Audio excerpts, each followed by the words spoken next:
જીગરભાઈ શું કરો છો તમે? કોઈ કરતા નથી એમ? મજે શું તમે કપ તો ગોઠવો રહ્યા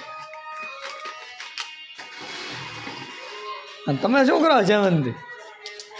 હા